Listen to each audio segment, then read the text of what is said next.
Yeah, yeah, yeah. Oh, yeah. Got question Chase, has got the facts, talking NFL numbers, he's got your back. A little chart trend ball, man, he's got it like that. Chasing data by do champions. Chasing data applies to everyone. Chasing data, yeah, we're live today. Chasing data for always. Chasing data by do champions.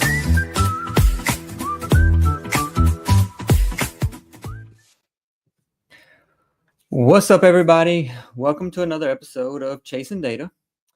I'm your host, Chase, obviously.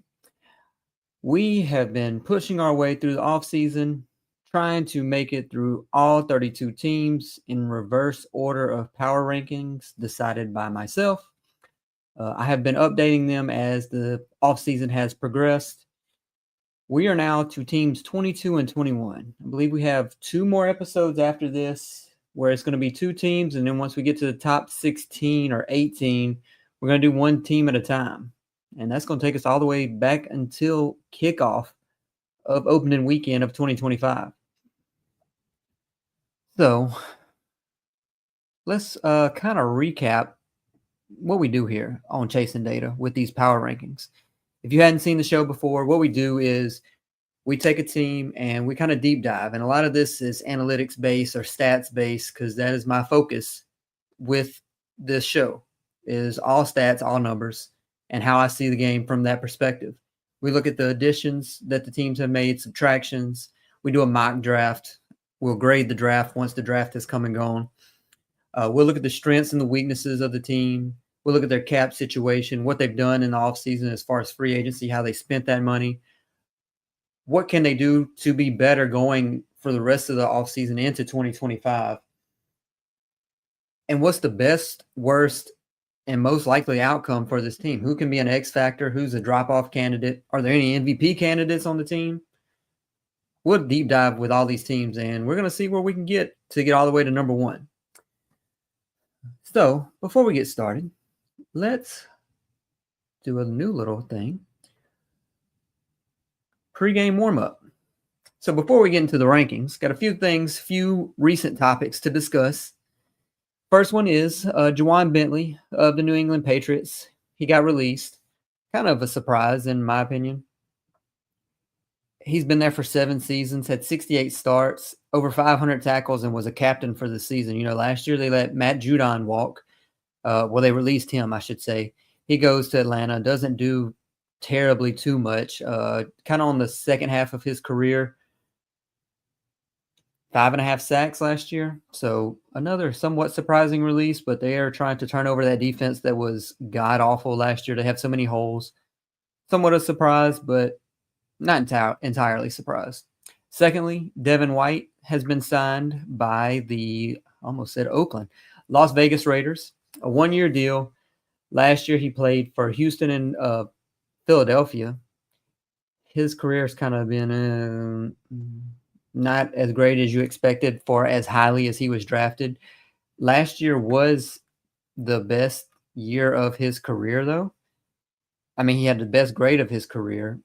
He still was ranked around like 118th amongst linebackers last year. The Raiders had the chance to draft him in 2019 at number 4, but instead they took Cleveland Farrell, and Tampa Bay ended up taking him at number 5. So they get him into Las Vegas, see what he can do. You know, replace Robert Spillane, who was let go in free agency, who went to the Patriots. John Harbaugh is extended. As a Ravens fan, I am excited about this. You know, I mean, just keep it going with what's been going on, and just keep the ball rolling with where we've been. He's been there. He gets a 3-year extension, $17 million. He's 3-year extension. He's been there for 7 seasons. He has a record of 172 and 104, which is right above 60%, 13 and 11 in the playoffs. You know, the whole back and forth with Lamar being able to perform in the playoffs. John Harbaugh has succeeded in the playoffs to an extent, with 13-11 record, and he does have that one Super Bowl victory.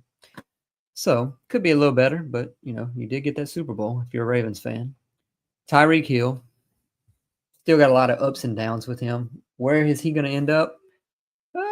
Your guess is as good as mine, to be honest. I don't know if he's going to be in Miami or not. He's been tweeting these cryptic tweets all off season. It started at the end of the season last year whenever he was saying he was ready to get out of there instantly. Said he was done. He wanted to play for a team that could compete. Does he want out? I don't know. Some days he says he does. Some days he says he doesn't. So I'm a little confused. If Miami were to get rid of him, their dead cap situation is something to keep an eye on. The only real benefit, the only way it kind of works out for Miami is if they trade him post June 1st. Releasing him before or after just puts them in such a hole. There's no savings. The dead cap is there. It's just a big waste money-wise. What can they get in return? I don't know, third-round pick maybe? I'm not really sure because, he does still have 2 years left on his contract, I believe. But if they were to trade him post-June 1st, it would be a $13 million and $16 million dead cap hit over the next 2 years with $15 million saved this year. But, you look at what he did in 2024, 81 receptions, 959 yards, and 6 touchdowns. Second lowest receptions in a season, second lowest yards in a season, lowest number of touchdowns in a season, lowest yards per catch at 11.8, and his lowest EPA of his career at 19.9. So the decline is possibly coming up, potentially. He is, 30 or so years old now, and his main weapon is his speed. So without his speed, what is he? What are you getting out of him as a player? It's kind of to be determined.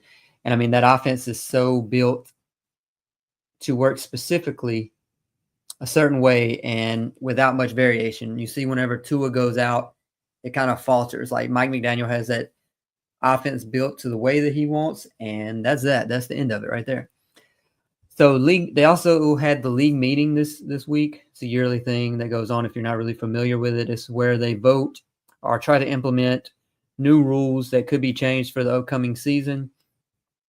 For a rule to be passed, it has to have 24 yes votes out of the 32 designated voters that are designated by each team. It could be a GM or a coach that votes for each team.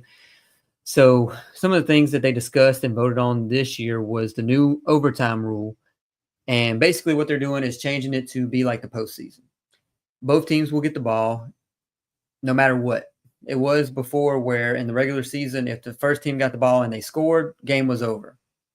Remember last year it changed it to where both teams get the ball no matter what happens. So now both teams get the ball. Even if team one gets the ball, scores, the other team two then gets the ball. The only way that only one team has the ball is if team one gets the ball in overtime and the game ends in a safety right there. If the defense scores a safety at that point, the game's over. So that's one change. The kickoff change is another one. So last year they implemented the new kickoff rules, and they didn't get the expected return that they thought they would get. They thought that with the new tackling situation, the way it was lined up, they would have a higher percentage of returns. I believe it was only around 33% or so last year, and they expected it to be higher. So last year, the kickoff, if it was a touchback, the ball would come to the 30 versus the 25 where it used to be. Well, now they voted to change to up it to whenever there's a touchback, it'd be from the 30, it goes to the 35-yard line to try to incentivize the kickers kicking it in a returnable fashion versus the team giving up what is really good field position to start every drive at the 35-yard line. The NFL basically implied that they thought that these rates would go from 33% up to around 60 or 70% of a return rate. So we'll see what happens. I'll gladly take more returns. One big thing that was talked about was the tush push. And if you don't know what the tush push is, I'm surprised for one. But two, that's what basically Philadelphia implemented this a few years back. It's where they get down low. The line gets down low, and they build that first layer or barrier on the ground almost, and someone pushes the quarterback. Us in short yardage situations. A lot of teams came out. I say a lot, relatively speaking, a lot came out and said that, they're worried about the injuries, the pace of play. Both to me are nonsense because the NFL come out and said there hasn't been any data showing that there's injuries from these plays. So that's kind of not true. Outside of that, the pace of play is not really affected. The only time that I could think of pace of play being affected from the tush push was when the Commanders in the NFC Championship, I believe, where they basically Frankie Louvu just kept jumping off sides, and that's when the ref come out and said, if we do it one more time, we're just going to give them a touchdown. But I mean, it's nothing that shouldn't be changed. Basically, just get better at it. The Eagles, everybody thinks they're the best at it. They just do it the most. They have around like a 70% success rate whenever they do it, which is not a given. I mean, if it was 90, 95%, yeah, I could see, hey, this is unbeatable, but it is what it is. Figure out a way to defend it better. But so, like I said, they needed 24 votes to pass that. They only got 16. So with that, they just tabled it till, I believe, May. Maybe later on in the offseason, they will revisit it and possibly see if they will implement it for 2025. Lastly, they had the Hawkeye tech implemented, which is a godsend in my opinion, because now we're going to have electronic first downs for these games. The chain gang is still there, but they're there as a secondary measure. The ball will be electronically measured for placement, first downs. So all the short measurements, using a note card like they did a few years ago, thing of the past. Lastly, I have at the bottom Do Champions, who is our network here, who basically covers Buffalo Bills, everything Buffalo Bills. If you are a Buffalo Bills fan or basically a fan of football in general, here at Do Champions, we are doing a giveaway on draft night, April 24th, Thursday night.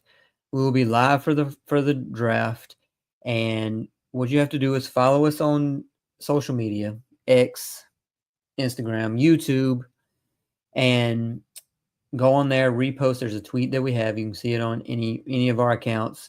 Repost the tweet, and we are giving away a Christian Benford authentic signed jersey. So if you would like to take a chance at that, please feel free to like and repost it for a opportunity to get it. And if we get 500 subscribers on YouTube, we have an extra item that we will be giving away during the first round of the draft. So with all that said, let us get into the bulk of the show. So to recap, teams 32 through 23. Not really sure if there's many teams here that would, you could argue could be moved around. Maybe the Raiders with Geno Smith now being there. I've updated this weekly. We have Titans, Browns, Saints, Patriots, Raiders, Giants, Panthers, Jets, Jags, and Colts. Colts being number 23. So, moving on, we go to number 22 tonight, who is going to be the Atlanta Falcons. So, Atlanta Falcons are here at number 22. Could they be higher? I mean, at least they're not the lowest ranked team of the NFC South. They are the second highest team of the NFC South at 22. That really speaks to how I feel about the quality of the NFC South in general. Last season, they were 8-9, finished the season 8-9. This season, their projection as of now before the draft is over under 7.5 wins, so a little bit worse than what they did last year. Maybe they overachieved based on where they were at projection-wise at the beginning of the season. Kirk came out and did great at the beginning. Then he tailed off, which obviously we will discuss in more detail as we keep going. But so as of right now, they have 60-1 odds to win the Super Bowl. So not expected for sure.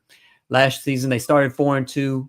And then they were 6-3, and that was their best start since 2016. But then they go 2-5 and then 2-2 to finish the season. Ended up being 8-9. They had the 4-game losing streak that was just full of turnovers, defensive lapses, clock mismanagement. You think about that game against Washington. Raheem Morris just seems absolutely clueless, like he's never played a game of Madden in his life to control the clock. So now they have a 7-year postseason drought.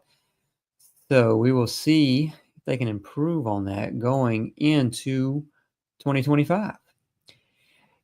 Sometimes you see the PFF rankings that kind of look at more analytical side of things.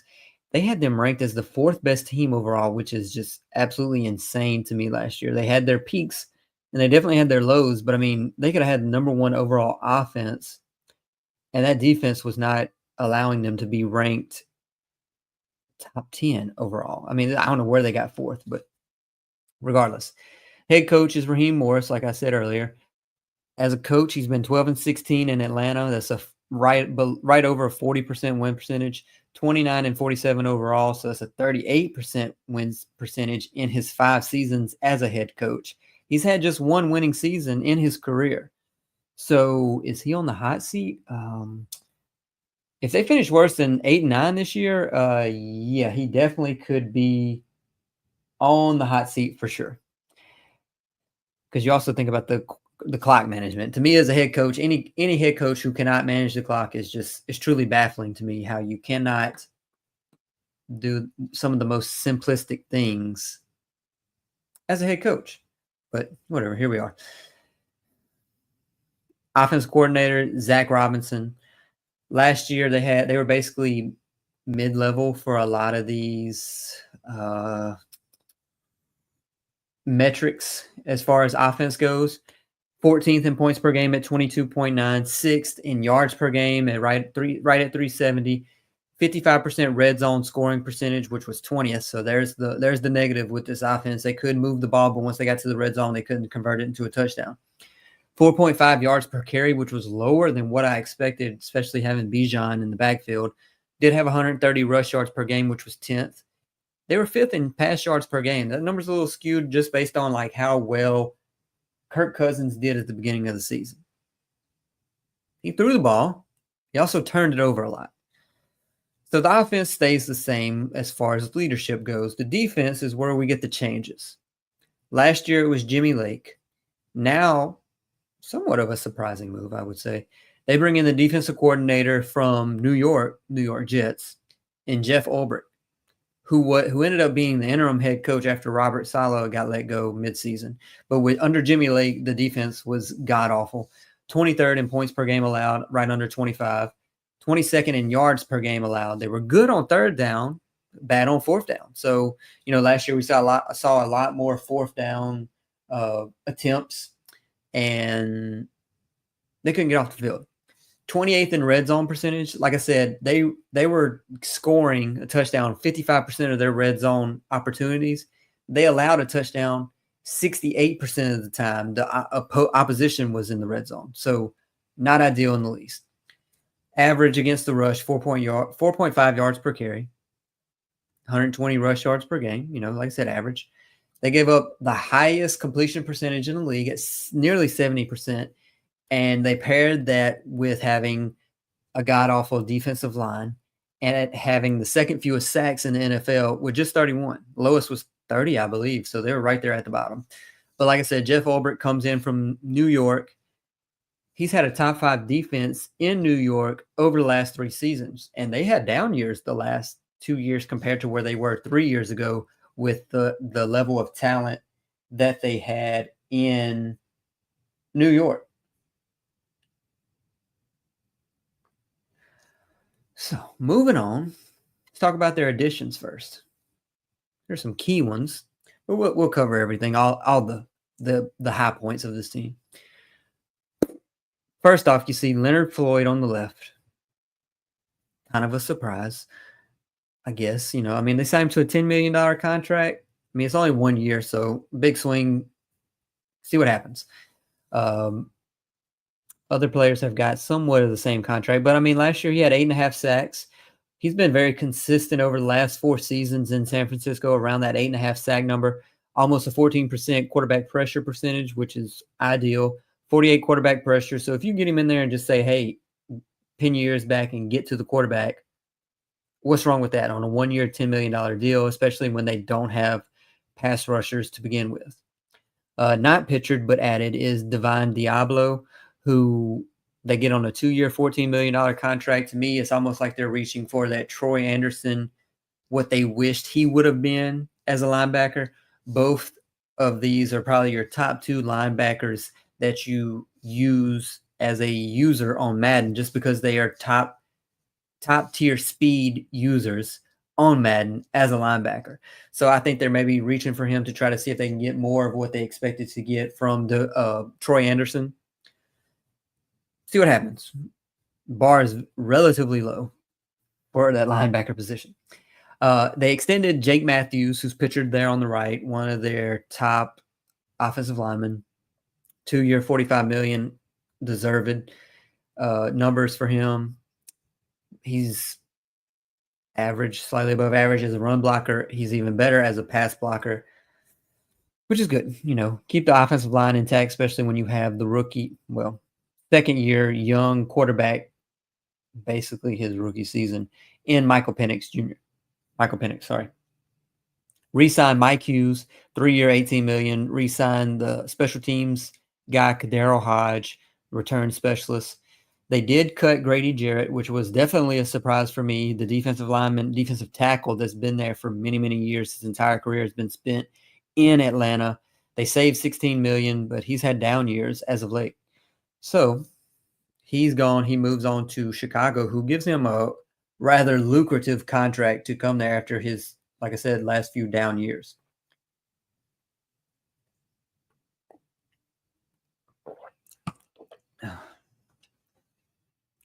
Moving on, did a mock draft for the Atlanta Falcons.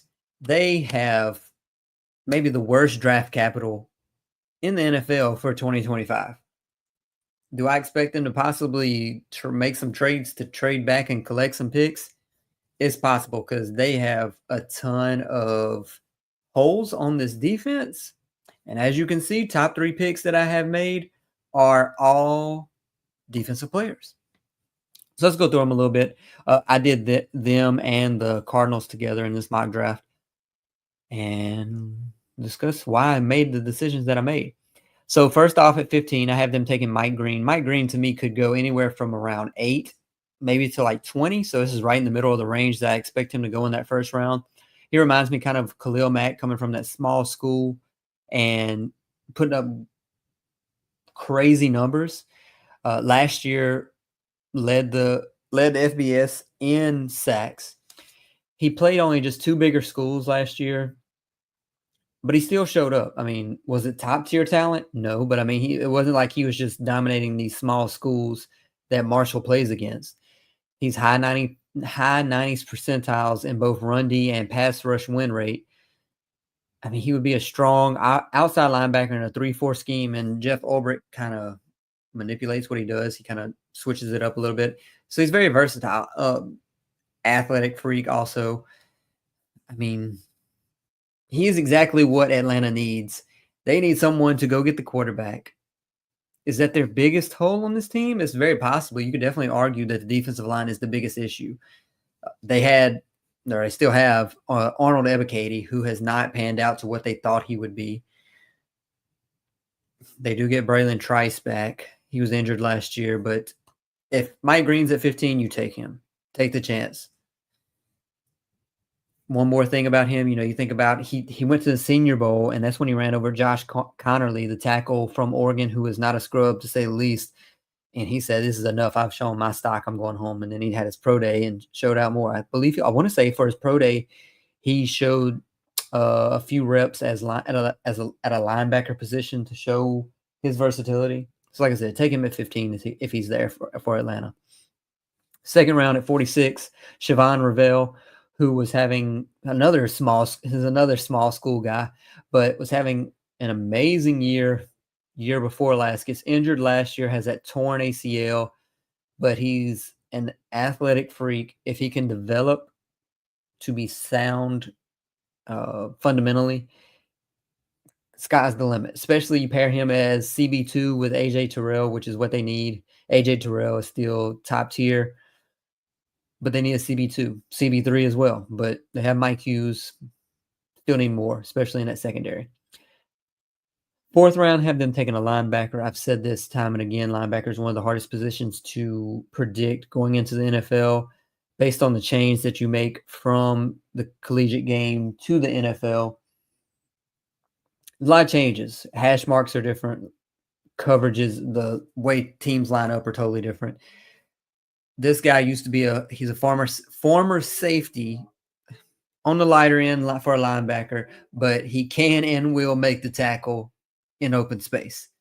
So just get somebody who can stop the ball, kind of be a leader at the mid-level of that defense. And he's a good coverage linebacker as well. So would love to see them take him in the fourth round. Again, so many holes on this defense. Got to take swings on the defensive side of the ball. Would it surprise me if they do something crazy? No. Last year they gave Kirk Cousins, $100 million guaranteed, and they followed that up by taking Michael Penix with the 8th overall pick. So nothing that they do can be as surprising as last year, unless they take another quarterback in the first round. Whatever. So at the end of, other than that, they have 2 7th round picks. I mean, you're basically hoping on anything working out with 7th round pick. Got some backup for the offensive line and get another weapon on that offense in Will Shepard, teammate of Shador last year. So going into their depth chart.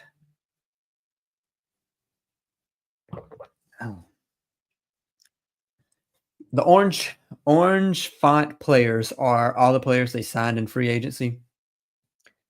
I've hit the high points of all these players. Jordan Fuller is one that I didn't mention, Morgan Fox, but still nothing to write home about on either one of those. So subtractions for his team. We've gone over all the additions, the re-signed players, and mock draft. So subtractions for them, like I said, Grady Jarrett was the main one. Saved $16 million. He's had just 4 sacks over the last 2 seasons. So I understand why they're trying to have a youth movement. Wasn't like he was doing anything for them. Save some money. Because you got a lot to pay Kirk Cousins as a backup. But, just rebuild that defense from the ground up. Keep AJ Terrell, and everybody else is on the chopping block for sure. Matt Judon was there last year. I spoke about him earlier. He was on the decline for sure. Maybe what New England saw, and they let him go. His quarterback pressure rate dropped to 9.1%. His previous low was over 12%, so a 3% drop, which is quite significant, to say the least. Career low in sacks for any full season that he had at 5.5. I mean, Justin Simmons, 62 tackles, 2 interceptions. Drew Dahlman, a key player at first that I thought that they may be losing on that offensive line. In my mind, you want to keep a veteran presence at the center position for Michael Penix being a young quarterback. But, the more I thought about it, they have Ryan Newsill, who will be the starter. They've basically confirmed that he will be the starter. He had 600 snaps last year, so a good hefty amount. He was 16th in pass block win rate amongst interior offensive linemen at 95%. So he's not a scrub, to say the least, based on the somewhat limited play time that we saw last year. But I feel like he can step in and do a great job to help out this offensive line that is already solid, to say the least, with this young quarterback in Michael Penix. They also lose Lorenzo Carter, who also got after the quarterback minimally, 3 sacks in the last 2 seasons. So a bunch of players that really didn't affect this team. Few that did, but not much that they could do without. Strengths on this team. They have some. Not on the defensive side of the ball necessarily, more on the offense. They have offensive playmakers, that's for sure. We've seen that. They hadn't had a quarterback in the last few years.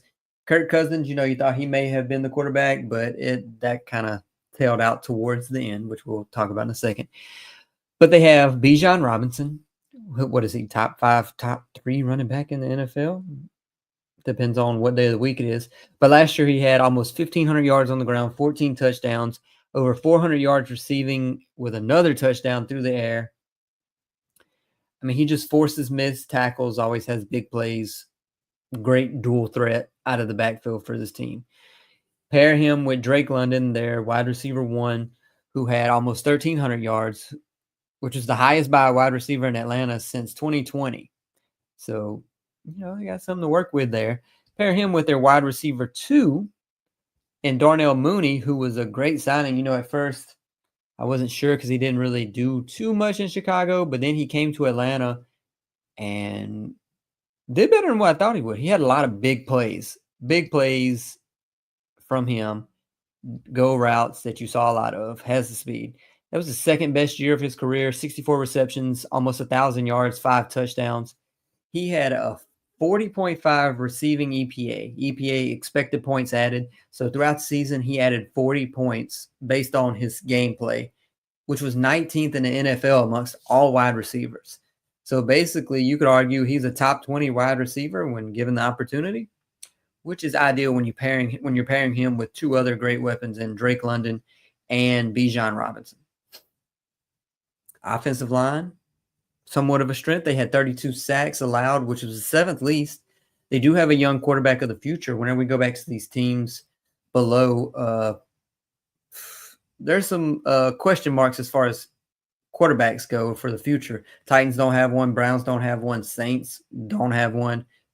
Raiders, yeah. Patriots, yeah. Giants, no. Bryce Young. Jets don't have one. Trevor Lawrence, the jury's still out on what he's going to do as a quarterback. And the Colts don't have one. So at being ranked here at 22, having a franchise quarterback, or what seems to be a franchise quarterback going forward, is a great thing for a team. He had almost 800 passing yards over those last 3 games, 4 touchdowns.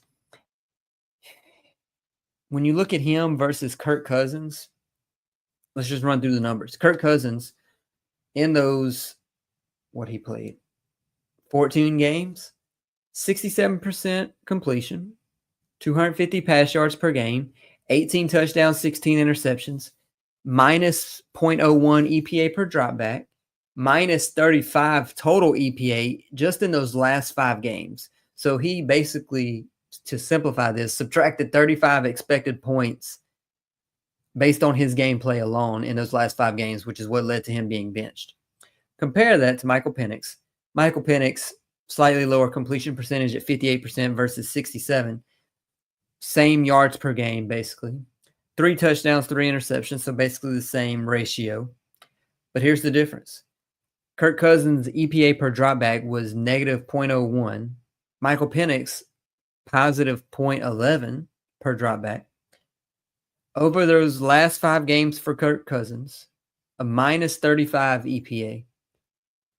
Michael Penix, over those last 3 games, a plus 13 EPA. So that is a 48-point flip between the 2 quarterbacks.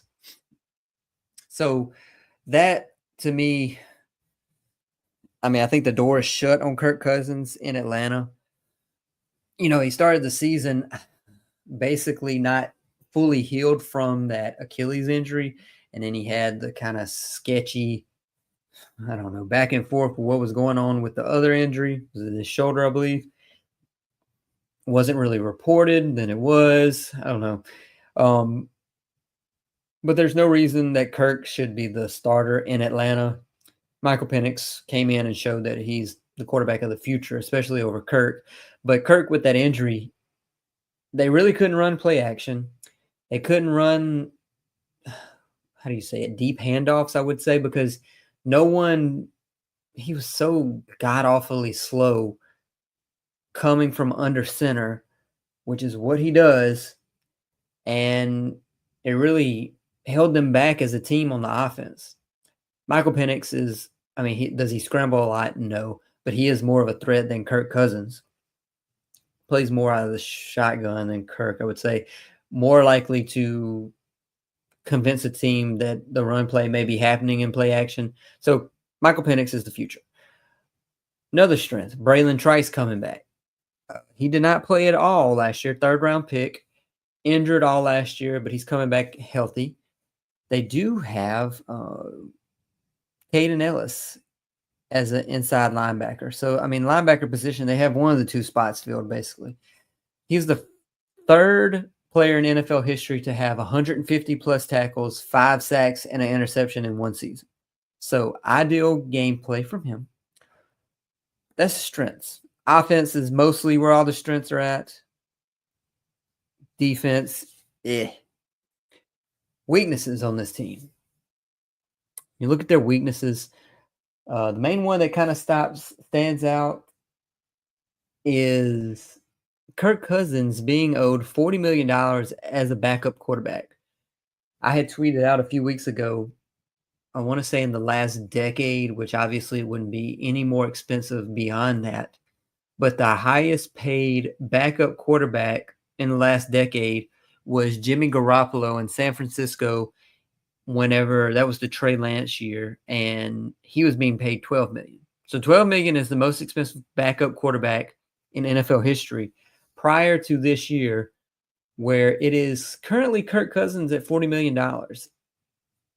Atlanta's going to have to eat that money, but there is no way that they keep him as the backup going forward on a team that has a young quarterback. You never see that where there's an option to switch if the quarterback does bad or have the fan base calling for a switch. There's no way they keep him. They will trade him to someone. The teams that are still options for him, if the Colts didn't sign Daniel Jones, I'd say the Colts. I mean, the Titans, but I think they're moving on with Cam Ward. The Browns, maybe, but I mean, are they going to take Shador? See what happens with the Steelers, but if Aaron Rodgers isn't there, do the Steelers go for Kirk Cousins? Outside of that, I don't believe there's a team that is out there for Kirk Cousins. I really don't know. The options are dwindling as the days go by. But like I said, that's a weakness. $40 million being owed to a backup quarterback. He had 4 games in a row with no touchdowns, 5 games in a row with an interception. Like I said, this is what led to him being benched for Michael Penix. So, everybody poo-pooed the pick whenever they made Michael Penix their first-round pick in last year's draft. But all in all, it kind of worked out well for him. I mean, they gave Kirk Cousins all that money, but relatively speaking, best case scenario for what could have happened in Atlanta, I don't know. I mean, week 10 through 15, he had 1 touchdown, 9 interceptions. He won 1 game, and they went from 6-3 to 7-7. So, like I said, not ideal, to say the least, for Kirk Cousins and the Atlanta Falcons. Moving on to more weaknesses, defense in general. We talked about their defensive line being a struggle for them. I mean, one second. Sorry about that. Defensive line, next to last in quarterback pressure percentage at 29%. God awful. Could not get to the quarterback. Tried to make some moves, did not work. Arnold Ebiketie is still there, who was drafted in the 2nd round. This is going into his 4th year. Hasn't done anything. I mean, he's had a few uphill games where he looks a little better, but then overall, he's not been a good player. Defensive line is just as bad as the secondary. I mean, the secondary is a little better. They do have A.J. Terrell, Jesse Bates, Clark Phillips. I mean, not a household name, but I mean, he is okay, to say the least.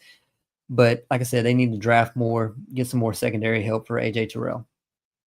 Going back to that defensive line, 31 sacks, next to worst in the NFL last year. They haven't been in the top half of the league in sacks since 2017. So we're going on a decade that they've been below average on the defensive line. So they have to do something again, which is why I have them taking Mike Green in the 1st round if he were to fall to them at 15.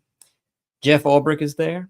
In his last 3 years as defensive coordinator in New York, again, 2 different teams, different talent levels, especially in that front 4. but they were 9th, 10th, and 12th in sacks. So he has the ability to coach them up to have better outcomes with that defensive line. What was crazy about the Atlanta Falcons last year was that they had 10 sacks in the first 11 games, so less than a sack per game. Then in the last 6 games, they bump up to almost 3 sacks. Over 3 sacks a game, almost 3.5 sacks a game. They had 10 sacks in their first 11 games, and then they have 20 sacks in their last 6 games. So maybe the momentum can continue into 2025, and sky's the limit. Who knows? But overall, they were 27th in pass rush win rate at 34%, so bottom of the league. 26th in run stop win rate at 29%. They can't do anything. They can't rush the passer. They can't stop the run with that front four. Not good in Atlanta. Going back to that offense, though, one thing that stands out as a weakness is no real tight end threat. Kyle Pitts, I think, is living on his name and his draft pick. What was he drafted 4th overall in 2021? So he has obviously not performed to the level of expectation that is associated with a number 4 overall pick, first round pick, wherever he was at, 4 or 5, right there in that area. He was great at the time coming out of college, but he has not panned out.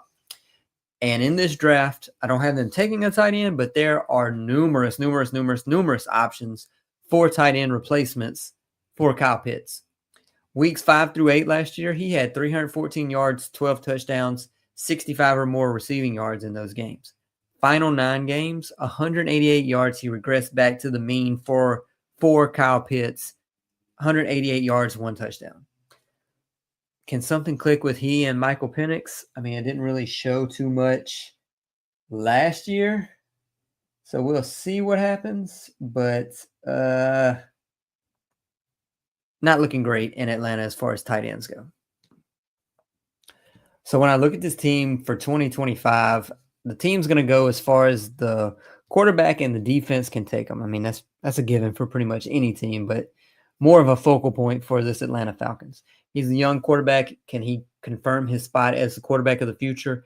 He definitely needs to be, because their cap space is going to be somewhat limited over the next few years with the hole that they've dug themselves with Kirk Cousins.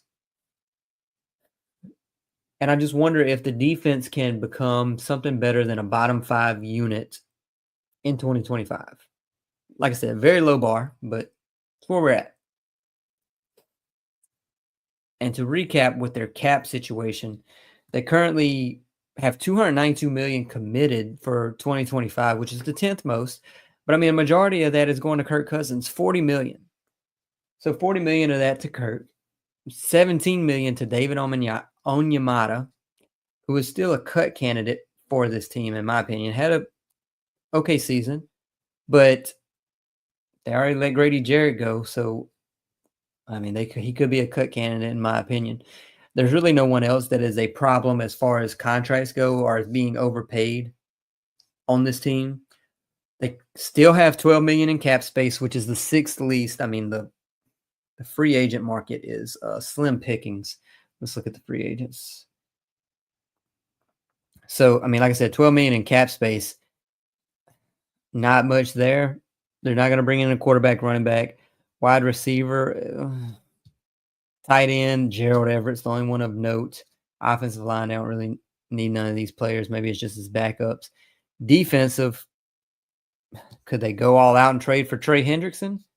That would be great. That would be absolutely outstanding. Calais Campbell's on here, but he's recently been removed, re-signed to the Cardinals. I mean, I would love to see them bring in Asante Samuel. That would be good spending of that money that they do have left. So going back to their depth chart, they do have just $7 million in dead cap, which is probably going to change sooner than later once they make this move with Kirk Cousins. It's going to skyrocket. They have the 4th least dead cap right now, and that $7 million is mostly between Justin Simmons and Grady Jarrett. Going to skyrocket sooner than later. Looking at their schedule. So they have a schedule. They have their opponents. We do not know when they play these teams. We just know that they play them, but I believe next month is when the schedule release is, so we'll find out when they play each team, how many primetime games they have, et cetera, et cetera. So basing this on face value, let's look at the schedule and predict basically what we think they will win. Remember, their over-under was 7.5 for 2025. First off, New Orleans. At worst, they should split this season series, so we'll give them the win there. Tampa Bay's might be a step ahead of them right now. Carolina, they should at least split.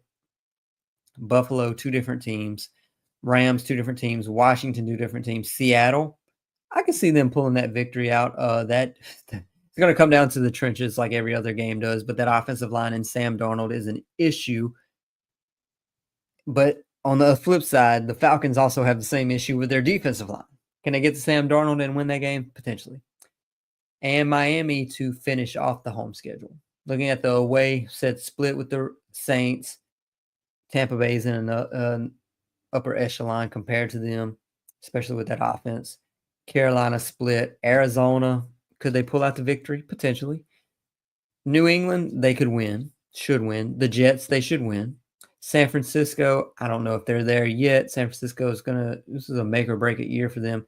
Minnesota, no. Indy, yeah. So with just a quick run through of that schedule, I have them at 8 wins, 8 and 9, just rough estimate, which is right on the over-under of 7.5. Is that what's going to happen? I don't know. Let's see how these games line up with the schedule once it actually comes out. Then we'll revisit what our predictions are. 7.5 was low to me whenever I saw it initially, but we'll see what happens. Going back to their depth chart, just to kind of reconvene and summarize what we've talked about with this team. The top players that stand out for me on this team, Bijan Robinson, obviously. This is more for the casual fan who isn't aware of what's going on in Atlanta. But Bijan, Drake London, your 2 top offensive players. They got Chris Lindstrom on the offensive line, Jake Matthews, 2 upper echelon offensive linemen. Jesse Bates on the defense, AJ Terrell on the defense. Other than that, kind of slim pickings. With every team, it's been a struggle with teams prior to this, but we look at who could be an MVP candidate or offensive or defensive player of the year candidate, and who's the most improved player or could be the most improved player on this team. Like I said, struggle with a lot of teams prior to the Falcons. With this one, offensive player of the year is a real possibility, especially if Michael Penix can come in and have somewhat of a passing game on this team. But it's Bijan Robinson. Right now, he's plus 1,600. He's kind of in that Christian McCaffrey type role where he can do anything and everything, 3 down back. Use him however you want, and he can get you yardage and points. So plus 1,600, I want to say it was like the 5th or 6th best odds for offensive player of the year. Defensive player of the year, no one as of now, but Jesse Bates had the best odds at plus 15,000. I want to say AJ Terrell may have been right there at the same, or maybe I overlooked him, but no one on the defensive side of the ball. As far as most improved player goes, at first I thought, maybe AJ Terrell, but last year, looking at his numbers, he was very good. 43 receptions allowed, 400 yards allowed, 4 touchdowns allowed, and 2 interceptions. Okay, you look at those numbers, could be better, I guess, as a CB or a defensive back, cornerback 1. But when you think about the fact that he lines up mostly against the opposition's best wide receiver, great numbers in my opinion. So outside of that, most improved is someone I talked about earlier in Kyle Pitts. Again, the bar is very low, and his replacement could be coming in the draft. It's currently not on the team because the second string tight end at the moment is Charlie Warner, and nobody else basically at this point. I would love to see them draft somebody, maybe trade Kyle Pitts on draft night for a 4th round pick and take another tight end. That would be great. He's going into his 4th season? Yeah, 4th season, and hasn't really shown anything. Maybe it's time to move on. A 4th or 5th round tight end, in my opinion, Gunnar Helm in that range. Who else would be tight end wise around that time? Mason Taylor would be gone by that time. But if you get Gunnar Helm to take a chance on replacing him, not the greatest receiving threat, but will be good, in my opinion, to go a different route. So, drop-off candidates on this team. Kirk Cousins, we've talked about him ad nauseum with how bad he's been, or how bad he was to end his short, very, very short career in Atlanta. So the drop-off, I don't even think is even there because he's not going to see the field. Maybe Leonard Floyd. I mean, I don't really see any drop-off candidates here. Everyone else is pretty established in where they're at and where I think they will be. Leonard Floyd, because he's 33 years old, he's still serviceable, and over the last few years, he's been very consistent, right around that 8, 9, 10 sack number each and every year. So, I mean, he's on a one-year deal, so if he really does fall off, it's not the worst thing. X factors for this team. I always try to avoid the quarterback because literally every team, the X factor is the quarterback, unless you just don't have one to begin with. But the quarterback is truly the X factor for this team. This team's going to go as far as Michael Penix can take them. But if not him, it's the defensive coordinator and Jeff Ulbrich. Can he bring that sense of urgency that he had in New York 2 years back, 3 years back, and turn this god-awful defense into a top 20 defense, top 15? If they're top 15 defense, outstanding season incoming for the Atlanta Falcons. So to wrap all this up, I always do my most realistic, best outcome, worst outcome, and then what my true expectations are for this team. So best case scenario for the Atlanta Falcons is Michael Penix is the answer in Atlanta. He comes in, shows out, shows why he's the quarterback of the future, why that number 8 pick was made for him, and Kirk Cousins is a thing of the past. He steps in this year and he's a top 15 quarterback. Great for Atlanta. The defense is top 20 with a new defensive coordinator. Bijan is, like I said, Christian McCaffrey in every aspect, putting up the numbers, used in every facet of the game. Drake London and Michael Penix click. They actually draft defensive linemen, or the defense in general, in the first round, and it makes a significant impact on this team. And then if all that comes to fruition, which is not that far-fetched in my mind, the Falcons could easily compete in the NFC South. I have two teams already ranked below them in the Panthers and the Saints. Panthers and the Saints more than likely are not winning the NFC South.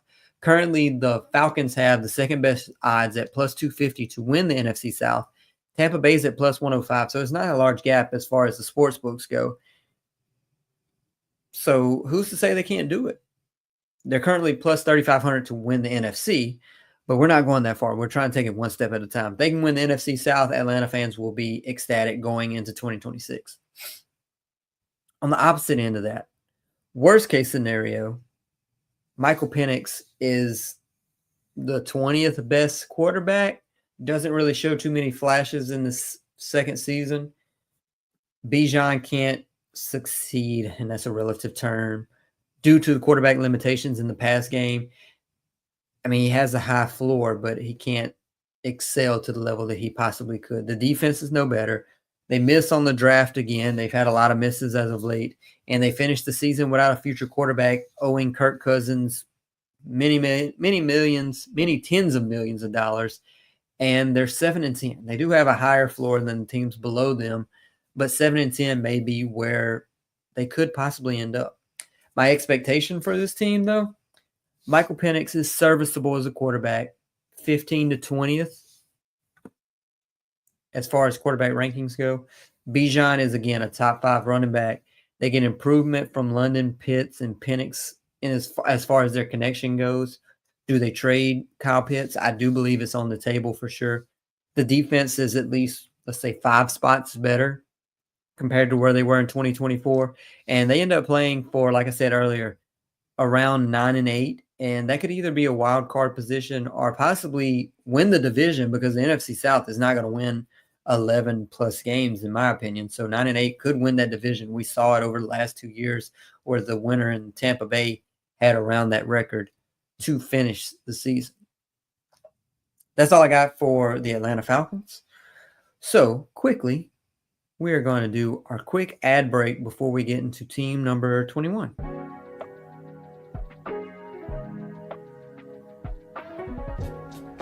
For the best Italian food in Western New York, Elliot Apollos, call 716-825-3675. The Lardon Construction Group. Fubo TV, the official streaming service of Do Champions. FanDuel, the official sportsbook of Do Champions. For all your summertime needs, beauty pools, as well as kayak pools.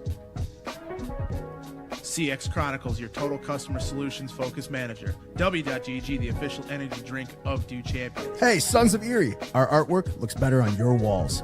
Hamburg Brewing, please visit our tap room on Boston State Road, Hamburg, New York. And finally, Fat Boy Surf Club for all your surfing needs.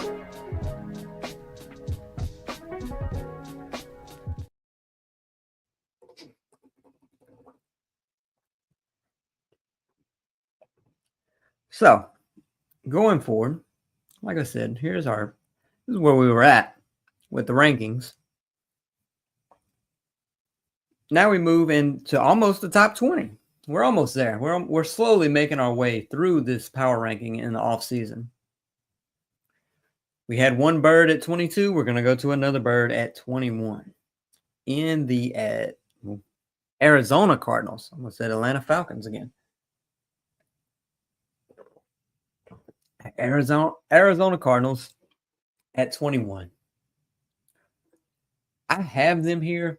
This next group of teams from around 21 to, I say 17, you could really flip-flop them in any order. You could argue a multitude of ways with these teams over these next 5 spots. There's highs and lows with this team. There's goods and bads. But ultimately, I ended up at 21. Could I be absolutely wrong with this? For sure. They could be 14 to 12 by the end of the year. But right now, 21. What did they do last season? 8-9, same as the Atlanta Falcons. Their over-under is 8.5, so one higher than the Falcons. So they're relatively close. 50-1 odds to win the Super Bowl in 2025. Last season, they started 2-4. They won 4 straight. Then they lost 5 of their last 7. Still no postseason. Hadn't been to the postseason since 2021. But here we are. Jonathan Gannon is going into his 3rd season as the head coach. Comes from Philadelphia. 12-22 in his 2 years, a 35% win percentage. But he did increase his wins by 4 from season 1 to season 2. So some improvement in that regard. They are 14th overall as far as PFF grades go. Again, don't read too much into what PFF says. There's a lot of argument to go with or against them. Because remember, they had the Falcons ranked as the number 4 team in 2024.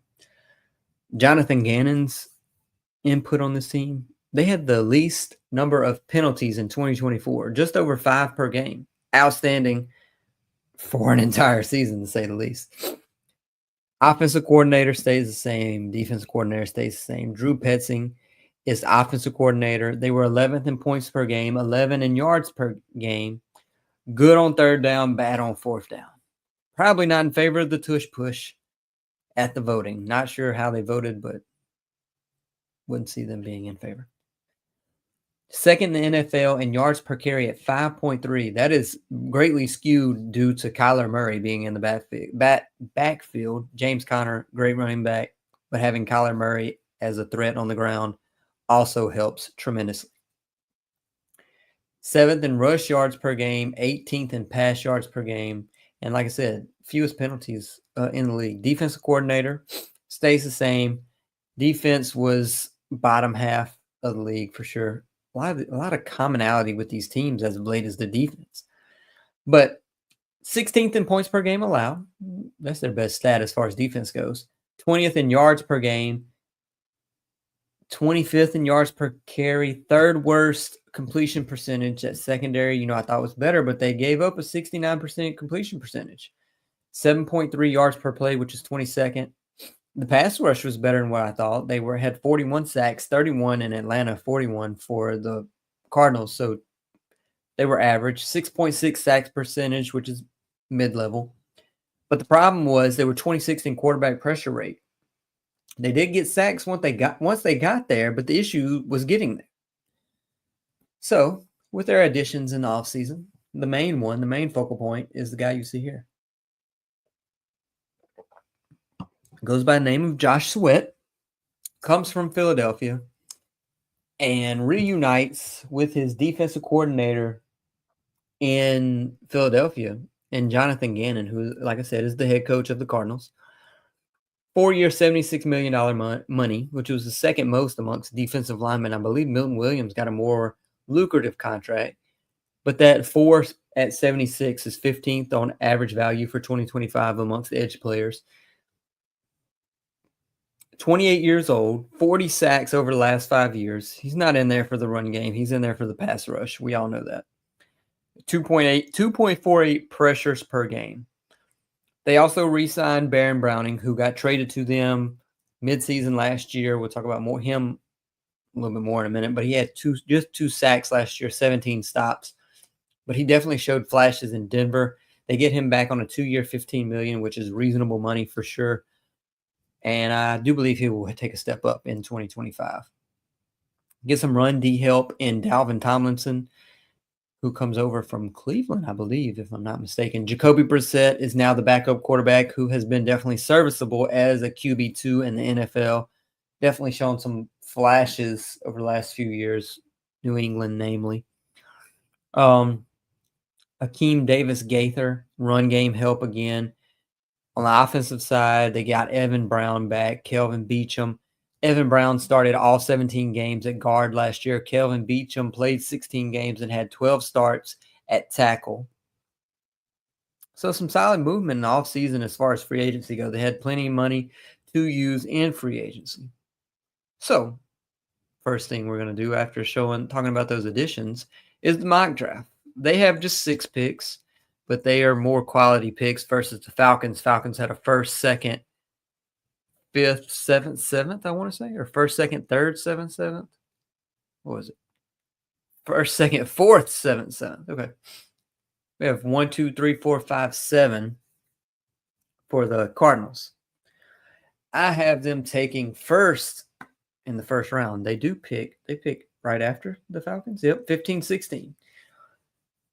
Maybe a little rich for some people, but James Pierce could go early. He could go 2nd round, in my opinion. But I have them taking him at 16 overall to help that defensive line. Still some holes, but they have improved greatly in the offseason, but they still could. I don't think it precludes them from taking another defensive edge in the 1st round. He was the only edge to go to the combine and run a sub 4.5. He does have shorter arms, but he's obviously fast. And like I said, he adds to the defensive line needs. He did show up in 2023 for sure in the SEC playing for Tennessee. A little bit of a down year last year, but again, could be great on this defensive line. Worth the shot for me. 2nd round, go get another cornerback to help this pass game out. They do have some high points in that secondary, but they can always add more. Darian Porter out of Iowa State is a wide receiver that turned cornerback, so he obviously has ball skills. He's in the 95th percentile in height and length. He's a 1-year starter, so you're kind of hoping for that higher end of the spectrum outcome based on his athleticism. Hopefully he can learn the game once he gets in Arizona. Take him in the 2nd round. 3rd round, have them take in wide receiver Jalen Noel. Slot receiver, which is what they need more of in this offense. Another option to add to the weaponry on offense behind Trey McBride, who got that extension today, and Marvin Harrison Jr., who is an outside threat. Talk about that more in a moment. 4th round, Brandon Crenshaw Dixon. Tackle out of Florida. He's long. He's experienced. Has played both left tackle and right tackle. He has a high floor, in my opinion. So, add more to that offensive line depth, if anything. 5th round, take defensive interior. We talked about defensive line and more secondary help in the 7th round. Subtractions on this team. Go to their depth chart, which as of late was showing their subtractions, but now it's just the current updated 2025 roster.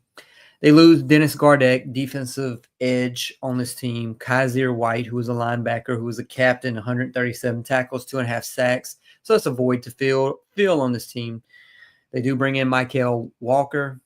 Will Hernandez is also out, who's coming off of a torn ACL. Still a free agent, I believe. So not much that they lost in free agency, to say the least. Strengths on this team. Offensive playmakers. They got them.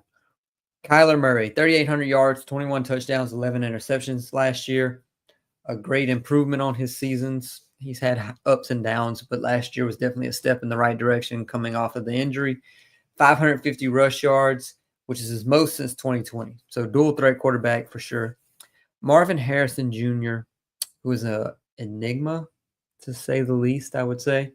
Weird usage, 48th in target rate, number 1 in go routes as far as usage goes. Almost 25% of his routes are go routes as far as targets go. 25% of his targets are go routes. Crazy. Second highest rate of targets on the perimeter amongst all wide receivers. 75% of his targets were on the perimeter. Kind of confused by that. Again, taking a slot, a wide receiver in the third round in this mock draft.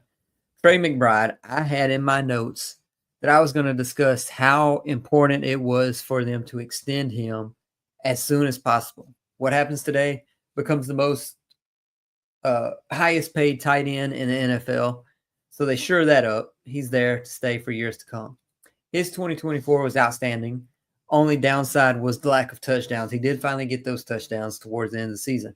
But he was second in receiving yards at 1146, second in receptions at 111, got that touchdown, fourth in receiving EPA at 45.7, fourth in yards after the catch, seventh in yards after the catch over expected.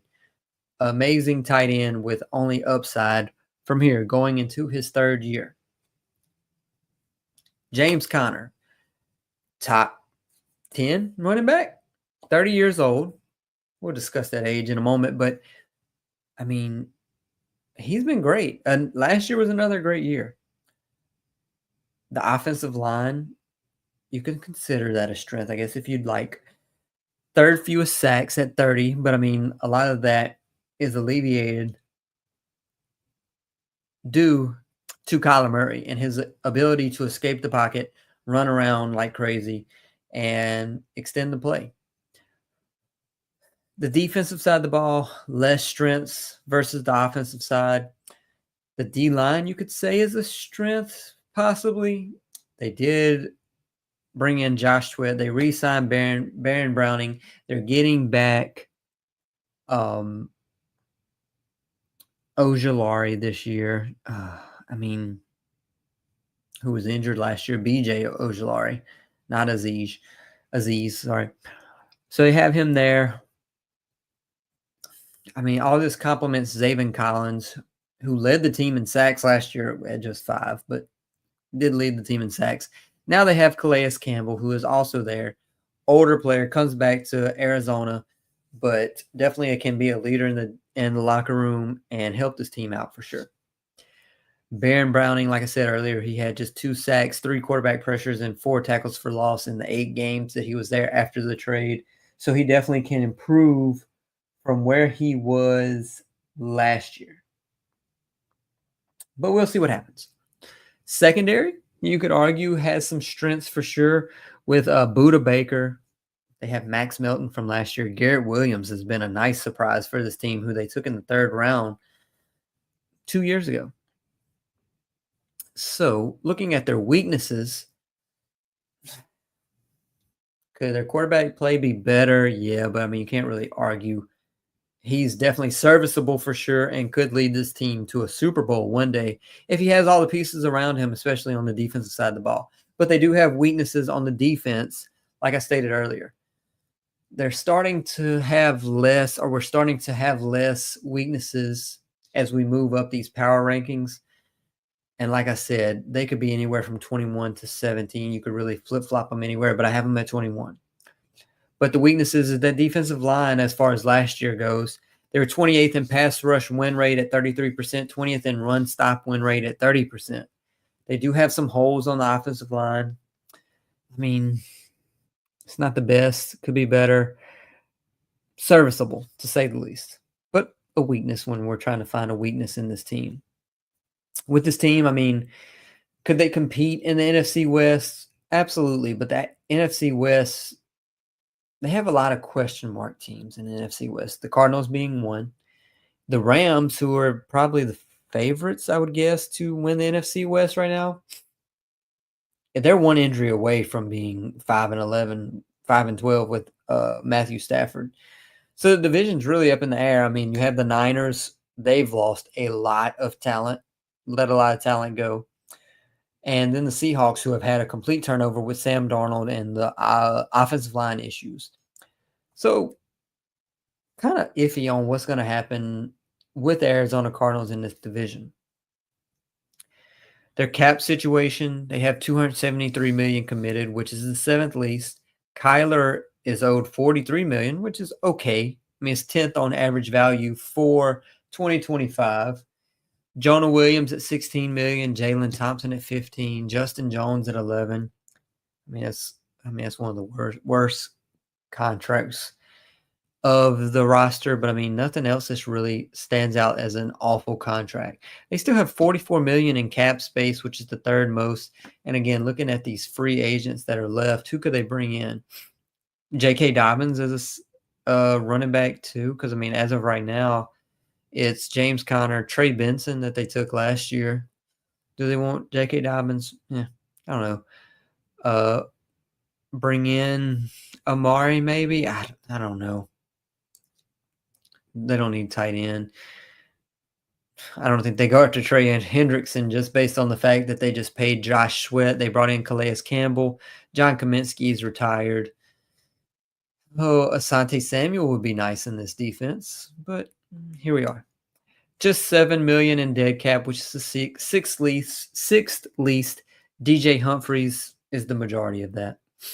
When we look at their schedule, again, don't know when they play these teams, just know that they do play them. Looking at the home schedule, they play their division opponents in the Rams, which is probably a loss. San Francisco, let's say they split. Seattle, let's say they split that one as well. Outside of that, they play Atlanta, which they could win. Carolina, which they should win. Jacksonville, which they should win. And Tennessee, which they should win. Green Bay, I don't know. But that home schedule is ideal, to say the least. Play the divisional opponents again. Then Houston. Houston is great everywhere except their offensive line. Indy, they should win against Indy. Tampa Bay, toss up. New Orleans, they should win. Dallas, they could win. Cincinnati, they could win. So just based on like a high viewpoint, just scraping the surface, definitely right around that 8.5, you could easily see 8 or 9 wins for this team. So 8.5 is spot on as far as the sports books go. Top players for this team, just to like recap real quickly. Kyler Murray had almost a 40 total EPA last year, 0.06 EPA per dropback, 0.2 EPA per rush. So top tier rusher whenever he does decide to take off with the ball. Marvin Harrison, 62 receptions, 800, almost 900 yards, 8 touchdowns. Good year, probably expected more for him to be for where he was drafted at, high in the first round. James Conner, still very good. Had a down year from 2023, a minus 4.8 rush EPA, but still second best season of his career. So 30 years old. Trey McBride, self-explanatory, great player. They still have a great player at their center position. And Froholt, could be pronouncing that a little off. He's 7th highest ranked center. Just 3 sacks allowed, 5 hits allowed. Garrett Williams, who I spoke about earlier, surprisingly good in this defense. They took him in 2023 in the 3rd round. Last year, he just allowed 33 receptions, 300 yards, 3 touchdowns, 2 interceptions, and a 75 passer rating. Can't ask for much more out of your third-round pick. Minus 12 coverage EPA, which is outstanding. 65% of his snaps are in the slot, though. Pair him with Budda Baker in that secondary. That's some of their top players for sure. Going to players who could win MVP, Offensive Player of the Year, Defensive Player of the Year, MVP. Best odds is Kyler at plus 2,800. Is it out of the realm of possibility? Probably, but could it happen? Yeah, if this offense gets to clicking on all cylinders. Marvin Harrison Jr. is their best player at offensive, best odds at Offensive Player of the Year at plus 5,000. No one on the defense worth mentioning. Josh Sweat probably is the highest odds, but it's at least plus 5,000 or more. Most improved player, to me, that was the easy call for Baron Browning, who did not have the best season, like I stated last year, just 2 sacks. But he had those flashes in Denver, and I really think he could take that next step again this year. He could easily have like a 5-sack season, especially whenever he's lining up alongside the likes of B.J. Ojulari, Josh Sweat, Calais Campbell, Dalvin Tomlinson, and whoever they draft. So he's going to have room open up for him to shine in this defense and could easily be the most improved player on this team. Drop-off candidates for this team. Hopefully not James Conner, but I could see it being James Conner because, like I said, he's going to be 30 years old at season start. Has he shown regression yet? Not necessarily. But when you look at last year, at all the running backs that were 30 or older, for 2024, there was only 2 that did anything, and that was Derrick Henry and Aaron Jones. No one else that was age 30 or older had more than 80 carries for the season. So, I mean, could he be one of these outliers? I mean, I don't think he's in the – I mean, him and Aaron Jones are what and what, but he's not Derrick Henry. But could he be an outlier in this season? Potentially. I'm not hanging it up yet, but would I be surprised if he dropped off? No. So I could see them taking another running back because as of right now, they have Trey Benson and DeMarcado. DJ Dallas is there, but I mean, is he going to even stay on the team? Could be a return specialist for this team. Garrett Williams, I mean, I thought, could he had just a fluke year in year 2? But year 1 was around the same. I mean, he's been what he is as of last year. I don't think he's going to fall off. Calais Campbell, still great last year at 38 years old. He's going to be 39 in September, so the age could eventually catch up because the only person that's never lost is Father Time, undefeated. So we'll see what happens. X factors for this team is not the quarterback. I think we know what we're going to get from the quarterback. So maybe the first team that the quarterback is not the X factor for sure. But the defensive line improvement is the X factor for me. They could definitely flip this season around if they could be a top somehow. I mean, they brought in some talent and still have the draft to go. If they could turn around and be a top 10, 12 defensive line in the NFL, they could easily have a 10, 11 win season, be winning the NFC West, and going to at least, I mean, if they win the NFC West, that's a successful season for Cardinals fans. If they get to the second round of the playoffs, that's overachieving in my opinion. But that's all dependent on what this defensive line can do. I think we kind of know what we're going to get from everyone else, especially on the offensive side of the ball. The secondary is still the same players. I mean, could they use more help in linebacker position? They bring in Davis Gaither from Cincinnati. So the defense could improve and it could flip the season around. So to summarize, we have outcomes for this team. Best realistic outcome is Kyler continues to thrive on his connection with Trey McBride. He improves his connection with Marvin Harrison Jr. He gets used more than what he was last year. James Conner doesn't show any signs of aging. The offensive line continues to be solid, improves. The defense does anything at all better than what they did last season. There's an X factor for me. Could they be a top 15, 20 defense? Definitely with Josh Sweat, Calais Campbell, Dalvin Tomlinson, still the draft to come, B.J. Ojulari coming back. 15 to 20 is in the realm of possibility for sure. They could definitely somehow compete in the NFC West because the NFC West is such a toss-up. There's so many question marks on the other 3 teams. Rams could be injured. the Niners could be injured again like they were last year, and Seattle isn't necessarily the it team yet.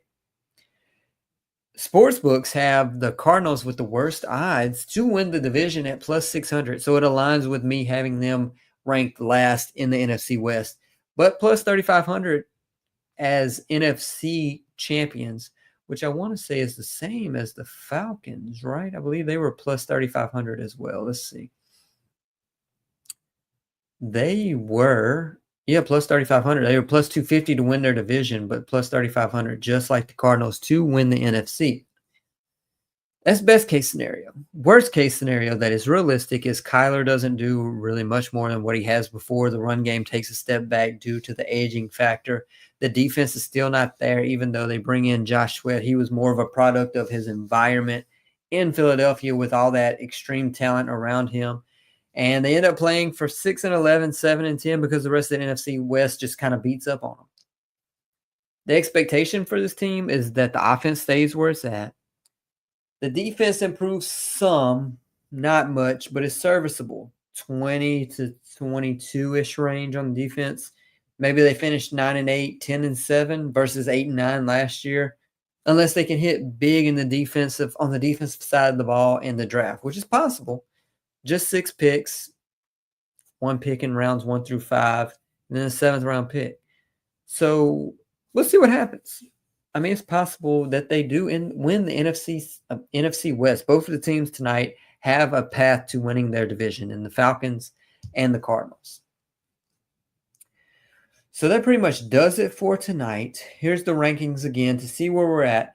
We have now covered 11 teams, so we are over a third of the way through the power rankings.